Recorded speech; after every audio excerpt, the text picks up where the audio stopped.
புறம் விட்டு வரலானே.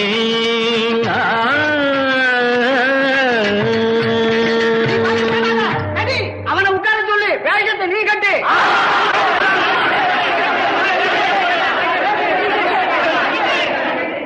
ஐயா, பெரியோர்களே, உங்க அன்புக்கு ரொம்ப நன்றி. எனக்கு ஒரு கையும் காலும் வர்றது இல்லைங்க. நான் எப்படி கிருஷ்ண வேஷம் போட முடியும்? கொஞ்சம் அமைதியா இருந்தீங்கன்னா நீங்க திருப்தியாகிற வரைக்கும் நான் பாடுறேன்.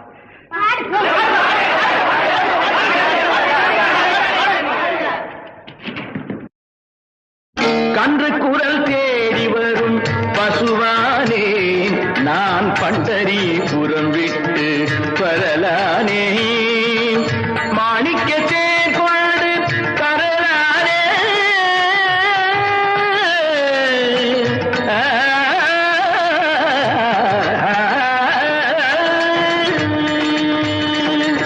மாணிக்க தேர் கொண்டு தரலானே. குலமங்கை உன் சேவை கண்டு துணையானே. கன்று குரல் தேடி வரும் பசுவானே, நான் பண்டரி புறம் விட்டு வரலானே.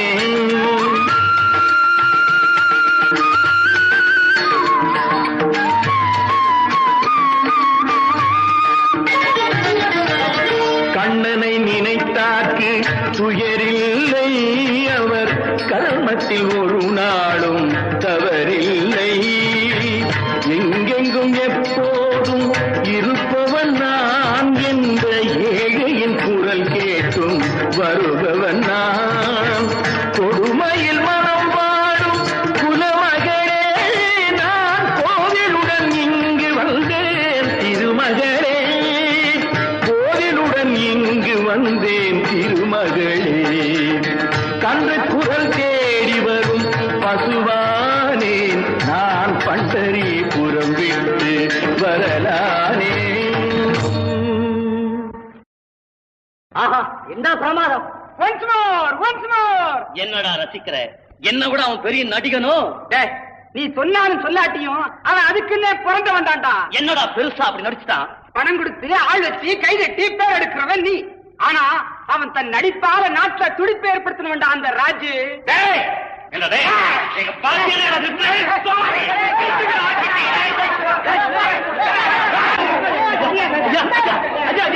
ஐயா, கொஞ்சம் கொஞ்சம் அமைதியா இருக்கு.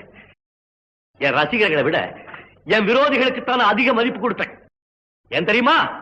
அவங்க என்ன திட்டுறதுனாலதான் என்னால என் கலையை வளர்த்துக்க முடியுது. நான் இப்ப பொழுதுபோக்குக்காக இங்க வரலையா, வயிற்று பொழப்புக்காக பாட வந்திருக்கேன். கொஞ்சம் கலாட்டா பண்ணாம இருக்கீங்க? கொஞ்சம்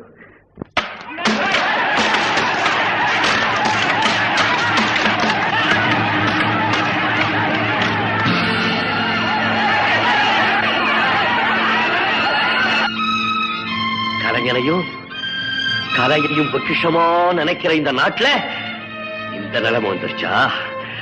ரொம்ப சந்தோஷம். என் எதிரிங்களுக்கு சொல்லிக்கிறேன், நீங்க என்ன கல்லால் அடிக்கல, நான் கட்டுற கலை கோயிலுக்கு அஸ்திவாரம் போட உதவி செய்யறீங்க.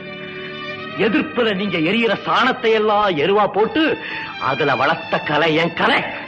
இந்த மேடையில தான் நான் சாகணும்னு விதி இருந்துச்சுன்னா அதுக்காக நான் ரொம்ப சந்தோஷப்படுறேன். வாங்க, முன்னாலவா. ஏன் கோழ மாதிரி எல்லாரும் போய் ஒளிஞ்சுக்கிறீங்க? கண்ணு திந்து பச்சா இன்னும் இருக்குதா? இதோ நான் கொடுக்கிறேன்.